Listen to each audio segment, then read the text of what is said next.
آج انشاءاللہ ہم جانیں گے کہ سجدہ تلاوت کیا ہوتا ہے، اس کے کیا احکامات ہیں۔ سب سے پہلے یہ کہ سجدہ تلاوت کا مطلب ہے کہ جب بھی آپ قرآن پڑھیں یا سنیں، نماز میں پڑھیں قرآن یا غیر نماز قرآن پڑھیں، جب بھی سجدے والی آیت آئے ان آیتوں پر ہمیں رک کر وہاں پر سائیڈ میں چھوٹا سا لکھا ہوا ہوتا ہے کہ سجدہ کریں، تو سجدہ کرنا چاہیے۔ لیکن سجدہ تلاوت کو لے کے علماء میں کچھ اختلاف پایا گیا ہے، جو انشاءاللہ ہم آپ کے سامنے آگے رکھیں گے اس ویڈیو کے ذریعے۔ انشاءاللہ قرآن و حدیث کی روشنی میں اس چیز کو ثابت کریں گے کہ کون سا موقف درست ہے، تو اس ویڈیو کو آخر تک ضرور دیکھیے گا، کیونکہ آخر میں سجدہ تلاوت کتنے ہوتے ہیں، ان کے کرنے کے کیا طریقے ہیں، انشاءاللہ سب آپ کے ساتھ شیئر کریں گے۔ سب سے پہلے یہ جانیں گے، سوال یہ پیدا ہوتا ہے کہ سجدہ تلاوت کرنا آیا سنت ہے یا فرض ہے یا واجب ہے،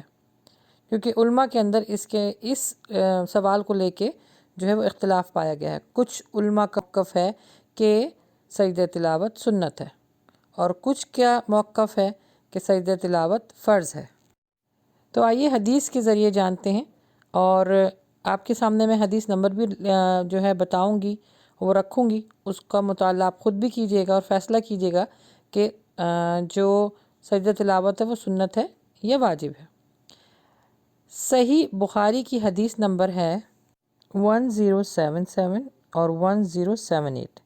1077 پر یہ حدیث آپ بلکہ خود بھی پڑھیے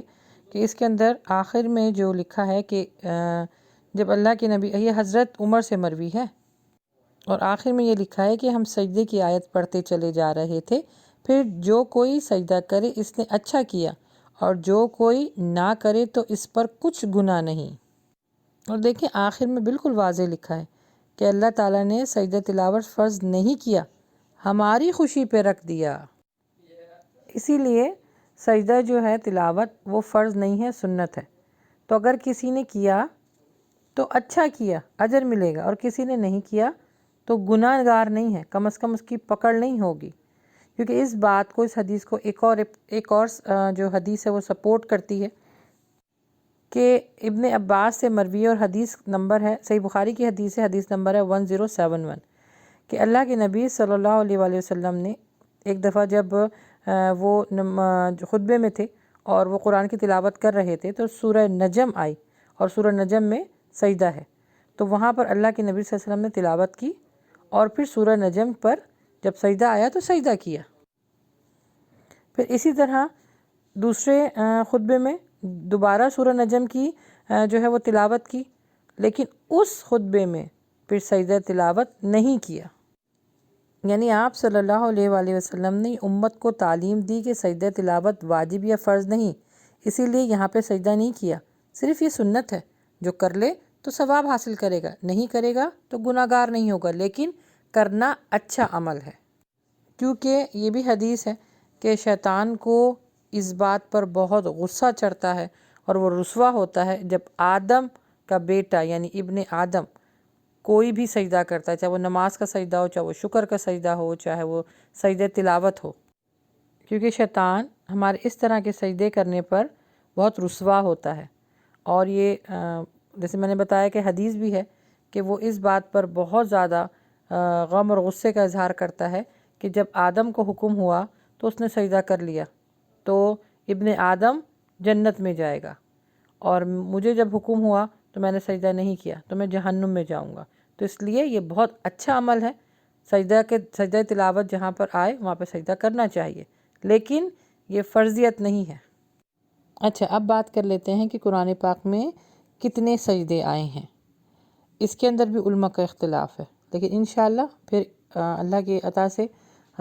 حدیث سے میں آپ کو واضح طور پر جو ہے اس چیز کو وضاحت کے ساتھ حدیث نمبر بھی آپ کے ساتھ شیئر کروں گی کہ قرآن پاک میں کتنے سجدے ہیں۔ جی، ابو حنیفہ کی نظر میں قرآن پاک میں صرف 14 سجدے ہیں، اور امام شافعی اور امام حنبل کی نظر میں قرآن مجید میں 15 سجدے ہیں۔ امام شافعی کا موقف یہ ہے کہ سورہ حج کے اندر 2 سجدے ہیں، اور ابو حنیفہ جو ہیں وہ یہ فرماتے ہیں کہ جو سورہ حج ہے اس کا صرف ایک ہی سجدہ وہ لوگ مانتے ہیں، اسی لیے امام ابو حنیفہ کہتے ہیں کہ 14 سجدے ہیں۔ بہرحال یہ ایک علماء کی علمی بحث ہے، لیکن سجدہ تلاوت ویسے بھی سنت ہے، فرائض میں نہیں ہے، تو اگر آپ زیادہ کریں گے تو آپ کو اجر بھی زیادہ ملے گا، اور اگر آپ کم کریں گے تو گناہ گار نہیں ہوں گے، آپ کی کوئی پکڑ نہیں ہے۔ لیکن قرآن و حدیث کی روشنی میں جو امام شافعی کا جو موقف ہے وہ ہے کہ 15 سجدے ہیں، جو کہ ہیں انشاءاللہ میں آپ کو حدیث نمبر شیئر کرتی ہوں، آپ ضرور اس کا مطالعہ خود بھی کیجیے گا۔ سورہ حج کے جو 2 سجدے ہیں وہ حدیث سے ثابت ہیں۔ یہ حضرت عقبہ بن عامر سے روایت ہے کہ میں نے رسول صلی اللہ علیہ وسلم سے کہا کہ اے اللہ کے رسول، کیا سورہ حج میں 2 سجدے ہیں؟ تو آپ نے فرمایا ہاں، اور جو یہ نہ کرنا چاہے وہ ان کی تلاوت ہی نہ کرے۔ یہ دیکھیں حدیث نمبر بھی ہے اور یہ صحیح حدیث ہے بالکل۔ یہ نہ کسی امام شافعی کا موقف ہے، نہ کسی امام ابو حنیفہ کا موقف ہے۔ آپ دیکھیں اللہ کے نبی صلی اللہ علیہ وسلم فرما رہے ہیں ہاں، سورہ حج میں 2 سجدے ہیں، اور یہ سورہ حج کی فضیلت ہے۔ تو انشاءاللہ جب سورہ حج آپ پڑھیں تو 2 مقامات پر ہیں، انشاءاللہ میں آپ کو وہ آگے ترتیب بار بتا دوں گی کہ کہاں کہاں سجدہ تلاوت قرآن پاک میں آتا ہے۔ اب سجدہ تلاوت کے کچھ احکامات ہیں اور کچھ مسائل، ان پہ بات کر لیتے ہیں۔ اچھا، سجدہ تلاوت کا حکم نماز کے سجدوں کی طرح نہیں، اس میں وضو کرنا ضروری نہیں ہے، اس میں اگر آپ کر لیں تو بہت اچھا ہے۔ اس میں قبلہ رخ جو ہے اس کو اختیار کرنا ضروری نہیں ہے۔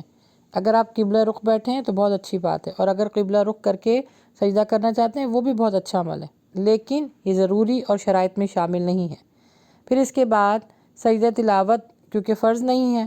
تو سنت کے جو سجدے ہوتے ہیں، نوافل کے جو سجدے ہوتے ہیں، وہ اللہ کے نبی صلی اللہ علیہ وسلم سواری پہ بھی کیا کرتے تھے۔ ہاں، فرائض کے لیے اللہ کے نبی صلی اللہ علیہ وسلم سواری سے اتر کے زمین پہ سجدہ کرتے تھے، کیونکہ یہ نفلی عبادت ہے، سنت ہے، تو آپ کسی بھی رخ پر ہوں، آپ جو ہے وہ اچھا اس میں جو طریقہ ہے وہ یہ کہ آپ اگر آپ بیٹھ کے قرآن پڑھ رہی ہیں تو ہلکا سا اپنا سر جھکا لیجئے، اور 3 مرتبہ آپ جو سبحان ربی الاعلیٰ بھی پڑھ سکتی ہیں، اور بھی سجدے کی دعائیں ہیں وہ بھی پڑھ سکتی ہیں۔ اچھا، اس میں اگر آپ نماز میں پڑھ رہی ہیں تو نماز میں طریقہ یہ ہے کہ جو امام جس طرح کروا رہا ہے آپ کو بالکل ویسے ہی فالو کرنا ہے، اللہ اکبر کہہ کے آپ نے جو ہے وہ سجدہ کرنا ہے۔ اچھا، ایک اور اہم بات کہ اس میں صرف ایک ہی سجدہ ہوتا ہے، سجدہ تلاوت صرف ایک ہی ہوتا ہے۔ نماز کی طرح یہ سجدہ سہو کی طرح 2 نہیں ہوتے سجدے، سجدہ شکر اور سجدہ تلاوت یہ ایک ہی ہوتا ہے۔ تو کہیں بھی اگر آپ قرآن سن رہے ہوں یا خود پڑھ رہے ہوں تو اگر سجدہ تلاوت آ جائے تو کھڑے ہو کر اللہ اکبر کہہ کے آپ جو ہے سجدہ کیجئے، تسبیحات پڑھیے، اور اس کا سلام نہیں ہے، سلام نہیں پھیرنا، بس اس کے بعد پھر آپ نے اپنی تلاوت کنٹینیو کرنی ہے۔ یہ عمل آپ رائٹ اوے بھی کر سکتے ہیں، یعنی فوراً بھی کر سکتے ہیں اور بعد میں بھی کر سکتے ہیں۔ ایک اور اہم مسئلہ کہ حیض والی عورت سجدہ تلاوت کر سکتی ہے، کیا وہ سن رہی ہو، یا جیسے کہ علماء کا اس میں اختلاف ہے کہ پڑھ بھی سکتی ہے، تو سجدہ تلاوت اگر وہ کرنا چاہے تو حیض کی حالت میں کیا وہ کر سکتی ہے؟ تو جی ہاں، کر سکتی ہے، کیونکہ حدیث میں بالکل واضح ہے کہ اللہ کے نبی صلی اللہ علیہ وسلم جب سجدہ تلاوت کے لیے سورہ نجم پڑھ رہے تھے تو جتنی بھی مخلوق تھی وہاں پہ، جتنے بھی لوگ تھے، چاہے وہ مشرک تھے، جن تھے، انسان تھے، سب اللہ کے نبی صلی اللہ علیہ وسلم کے ساتھ سجدہ ریز ہو گئے۔ اب دیکھیں نا، جو یہ مشرک ہیں یہ تو ناپاک ہوتے ہیں، جن بھی، ان کے اوپر وضو تو نہیں ہے، تو اسی طرح اس میں عورتیں بھی تھیں، بچے بھی تھے، انسان بھی تھے، تو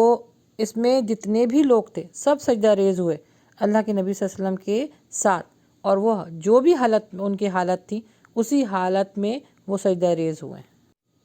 تو یہ بالکل واضح ہو گیا کہ حیض والی عورت اگر قرآن سن رہی ہے، سجدہ تلاوت آئے تو وہ بھی کر سکتی ہے۔ اب آخر میں جو قرآن پڑھ رہا ہے وہ بھی سجدہ کرے گا، اور جو سن رہا ہے وہ بھی سجدہ کرے گا۔ بس اللہ سبحانہ تعالی ہمیں نیک عمل کرنے کی توفیق عطا فرمائے، آمین۔